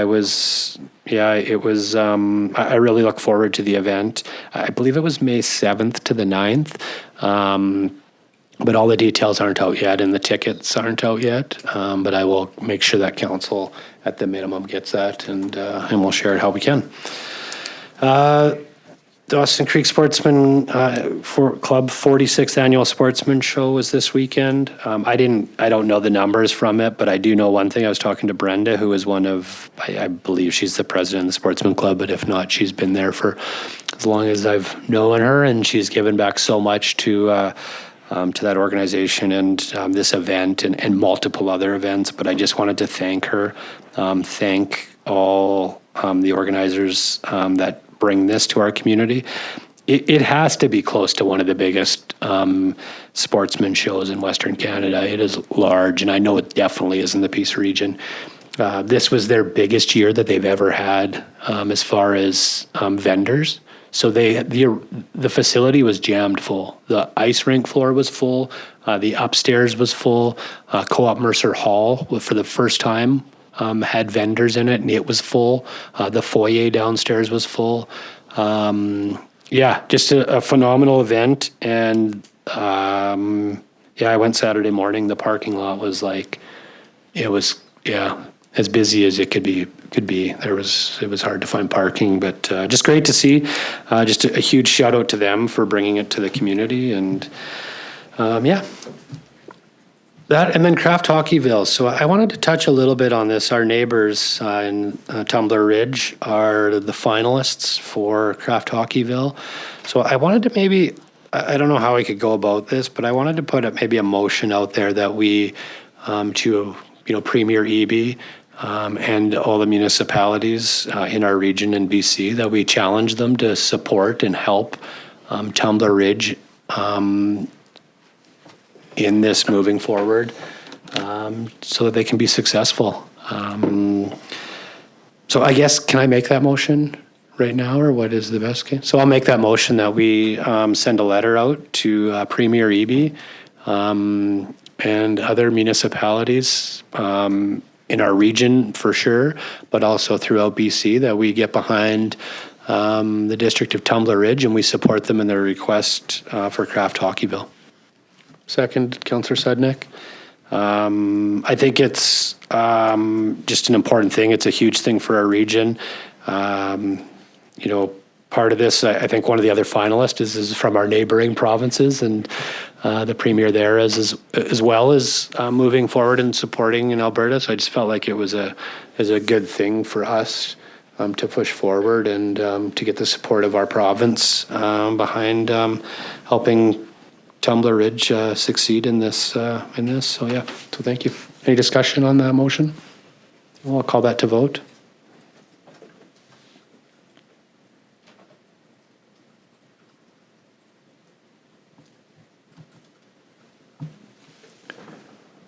Vote is closed. It's carried.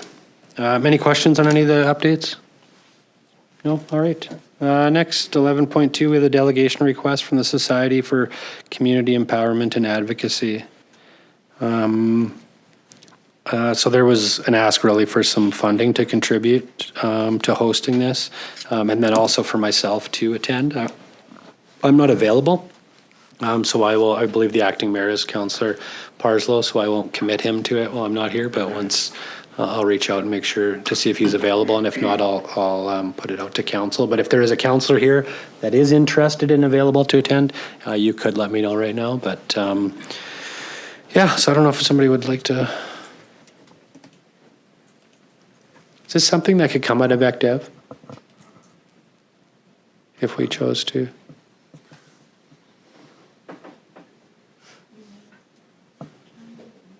CFO.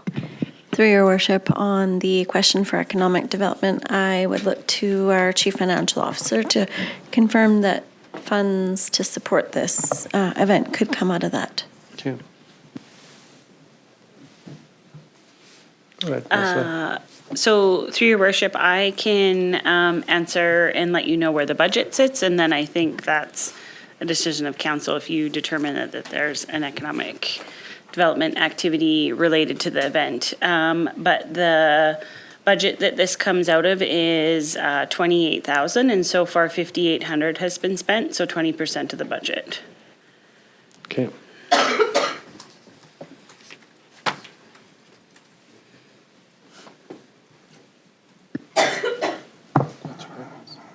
You could come out of there maybe $500. Councillor Earl. Thank you, worship. I'll move we provide $500 in support for the initiative out of the ECDev budget. Thanks, Councillor Earl. Second, Councillor Apollonio. Discussion? No? Is there anybody that, if Councillor Parslow cannot attend? Councillor can? Okay. All right, I will call this motion to vote. Vote is closed. It's carried. Next, 11.3 delegation request for Wild Wolves of Canada motorcycle charity. I guess maybe just before something there, like giving a letter of support, there's no, like it's just supporting their event, like there's no other risk to the community or, no? Okay, thank you. All right, anybody like to? Councillor Sudnick. Thank you, Worship. I'll move we offer our letter of support for the event to the Wild Wolves of Canada motorcycle charity. Okay, thanks, Councillor Sudnick. Second, Councillor Apollonio. Discussion. We'll call this motion to vote. Vote is closed, and it's carried. Next, 11.4, we have memo from Mayor Dober, myself, regarding participation in the Peace River Regional District meetings with the Premier and other ministers in Victoria. Councillor Earl. Thank you, worship. I'll move the proposed motion that council authorize the mayor to attend the meetings in Victoria with Premier Eby, provincial ministers, and ministerial staff on April 21st, 2026 to discuss regional priorities. Thank you, Councillor Earl. Second, Councillor Apollonio. Any discussion? No. So I can speak a little bit to it. I mean, it's kind of in there, but the regional district has put a request in. I think they have at least 8 minister meetings that week. They're down there for their conference. So there's I believe 3 this day now. So I just felt there was some importance to be down there to support the regional district in this. So if approved, I'll fly down basically for the day and then come back. So thank you. All right, any other discussion? No, I'll call this motion to vote.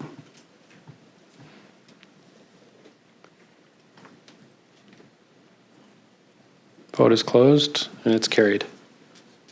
Next, 12, Chief Administrative Officer Operational Updates. Devin, did you have anything? Yeah, thank you, Your Worship. I'll do my best to provide an update like Kevin does that you're most accustomed to. I have a couple things for you. One is on our watershed. Our watershed team visited Kelly Lake last week. Kelly Lake First Nation gave a presentation on the work the watershed does, which was well received. And on the watershed as a whole, our reservoirs are at or near full, and we're seeing temperatures that are cooler than average over the next few weeks, which is good. Hopefully we'll be seeing a slow freshet. Our watershed team is going to be out in the watershed doing a snow survey this week. But the March snow bulletin shows that we are at 130% of snowpack for the year. Now, a lot of those surveys, the snow surveys are coming from the Fort St. John area, but that is some of the most snowpack we have in the province. So right now, water situation is hopeful, but let's just hope for a slow freshet. On the public works side, because we're talking about warming weather, our public works team is out there plowing and cleaning sidewalks today, but we're also starting to steam. We're starting to do some ditching, starting to prep for the known runoff areas to try to mitigate any sort of issues that we'd see with the warm weather coming. The downtown, we're looking to salt it heavily and then cut the curb lines, and hopefully we'll see less impact to the downtown, but we're not planning on doing a downtown snow removal at this time. There's not enough snow for that. And we're trying to be, as Kevin says, reasonable with the budget that we've already seen heavily expensed this winter. Okay. Thank you, Devin. Any questions? No, I had a few comments, Devin. I guess a couple things. So I wanted to follow up with a message that I got from a resident in the community that was having a few, issues in their area with some water and stuff, and specifically, it's been over the last week we've been kind of dealing with it, but there's been some really good that has come out of it, and I know on the initial message, Amber was recognized just for how much effort she was giving to help things and the times that she was coming. Also, Isaac followed up with this lady specifically. She reached out to me on the weekend and just wanted to thank me, and she was really blown away, really, by the city team and how they've responded and helped. So I know that department and Joe, they take a lot of, it's a tough department, and they get a lot of feedback, and maybe not always on the positive affirmation. So I just wanted to recognize that, those individuals, and Joe, yourself as well, and anybody else that's there. Another thing that I heard on the weekend, so this kind of, it really hit home with me, because there was a resident reached out to me that they had an issue with something eight months ago or a year ago, and it was dealt with, and then there were some future plans to help, but they were specific that you, Devin, reached out to them 8 months after, and really went above and beyond what their expectations were, just to explain to them what has happened and what you're doing, and they were blown away. That you would, A, remember, and two, that you had a plan, and they felt heard, so thank you. It was amazing to hear, so I just wanted to thank you for that. And then on another note, I had, I'm assuming we have our smart meters in for our water or something, but part of a different organization, but their water was running. And they got an email from the city saying that it's been brought to our attention that your water meter is in constant flow. So I just thought it was phenomenal. I reached out to them right away. They were able to go down there, and it turned out that one of their toilet valves was open. I just thought that's the first time I've heard of that. We've always heard of the opposite, where the water bills come to us really high. So I figured I would share that, but just to also thank, the ladies downstairs that I don't know who recognizes it. I know who sent the email.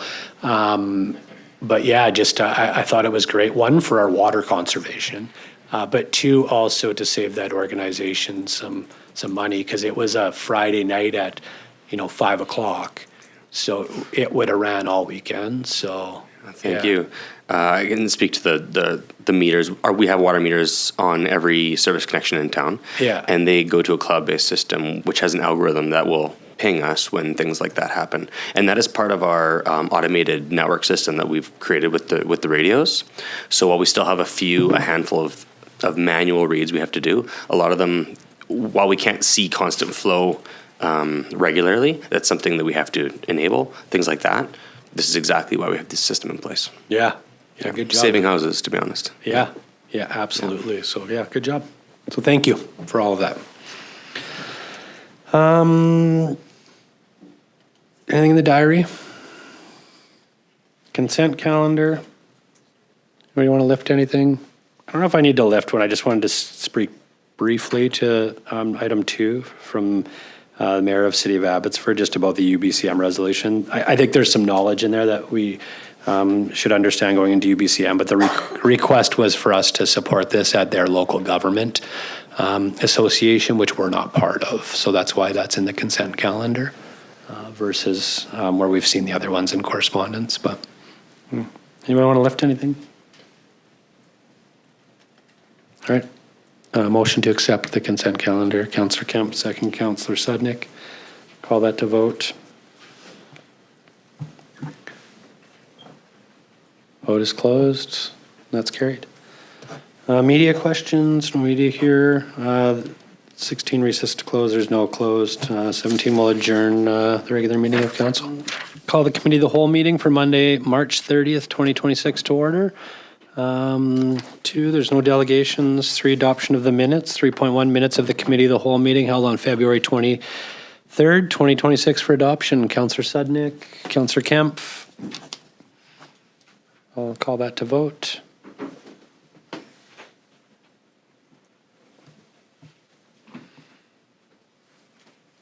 Nothing. Can we do manual?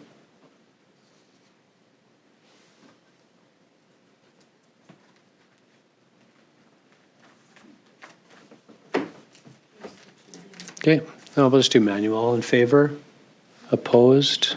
That's carried. Any business arising? Anybody? No? All right, next 5 reports. We have 5.1 report number 26-041 from the General Manager of Major Infrastructure and Development regarding the water supply system project update, Q1 2026. So I'll just hand it over to you, Devin, if you want to give an update to us and the public. That would be wonderful.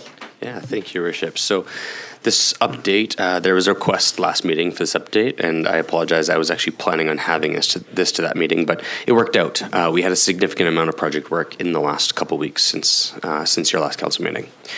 So again, this is to give you an update on the significant work we completed, as well as to highlight the amount of early effort involved at this conceptual stage.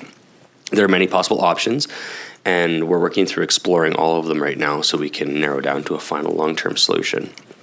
So this report, I provided you just a background summary on how we got to where we're at today. There was some work done on early engagement through the fall of 2025, and that was through the Environmental Assessment Office's required process. We started with a report called an initial project description. We go to early engagement, and then from the feedback heard, we have a year from the time we get the early engagement summary to bring a completed project description to the Environmental Assessment Office. So that deadline is late November. But what we heard through the engagement was quite a lot. We got a lot of feedback, And there's quite a few areas where we need to strengthen our solutions that we provided in the initial project description.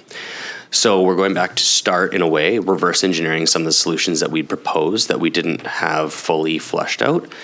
And as I show on page 2, there's a graphic here. A lot of, now phase 1, 2, 3, and 4, these are going to go pretty quick, with phase 1, end of phase 1 being in July. So this is background work confirming the nature and urgency of the water supply issue. So we're looking at answering some major key questions. How much water do we actually need? Where are we getting the water from?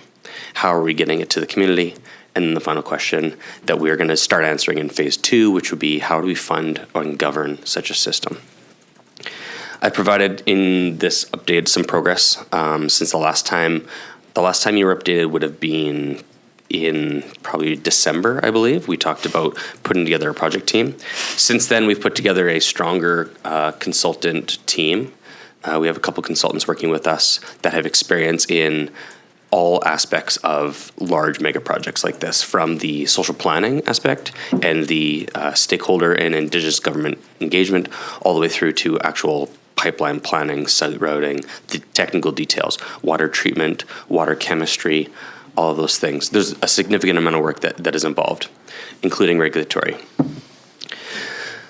On the engagement side of things, this is the biggest piece of the project right now, where we are just finalizing an engagement and collaboration plan, and we've identified a number of Indigenous governments, Indigenous organizations, as well as different interested parties, agencies, a number of different stakeholders that we need to begin having conversations with or continue conversations with, because we have connected with a number of them already. As we go, that'll help flesh out our engagement and collaboration plan even further and help us refine our project. So it's an iterative process. While we're doing that, part of I think I provided in the update here, we have 12 different large tasks that are planning to be completed by the end of July. Within those 12 tasks, we have everything from technical tasks to water quality checks to source water to regulatory checks. We're going ahead and doing some site methodology work, just in the assumption that we will be continuing along the path of a pipeline, looking at groundwater versus surface water, and everything is happening in parallel. Our expert consultants are working. There's a large group of people on both sides, as well as a large number of the city team that are supporting the work. And at each phase, we're creating a phase gate, essentially, where we want to make sure that council's driving this project. So every time we get to the end of a phase where we have a decision point to be made, I'll be bringing something to council, either an update every couple months, but at the end of a phase, it'll be a decision for you to decide to move forward, decide on which option we're going to do, whatever that looks like. But I want to make sure that council is never asking, where are we at with the project? Because that's something I don't want to have. That means I'm not bringing you information timely enough. And I want to make sure that council feels in control at all times, because this is the city project, and you need to be in control. On the emergency side of things, I also provided an update in here on the emergency. I have 5 permits and agreements that I'm working through right now, and I only have 2 left. A big one that I just got right before I wrote this report, and I had to change it on the fly after the deadline, was the Ministry of Transportation. We have that permitting now. So we have approvals to take the source water from the river, and we have approvals now to go over 100 different culverts and driveways to get the water from the river to the Hanson Reservoir. So it's a huge win. Still working through a couple other agreements, but we're at the tail end of those, and I'm confident we're going to have them for when we're ready. As I'm engaging with them regularly, more than weekly, on the few other agencies we need to get permitting through. So as it stands, as I mentioned on the weather update, the weather has been fortuitous. We're hoping it stays that way. If we have a cool freshet, that means the water won't just pass right by our weir. Because if we recall last year, we had abundant water, and then we had no water, and we were straight into drought right after a fire. So we want to make sure that we're ready should that happen, and I believe we are. We've had an abundant amount of planning. We continue to prepare. We continue to work with our contractor that is ready to deploy whenever we need. and we're getting those things in place. Right now, like I mentioned before, our reservoirs are full, and as the weather continues to be promising and optimistic, our goalposts keep changing, which makes it challenging, the logistics of it all. But I just continue having regular updates with our city team and with our contract team to make sure that everybody's ready to go should we need it. Do you have any questions on any of that past what I just provided?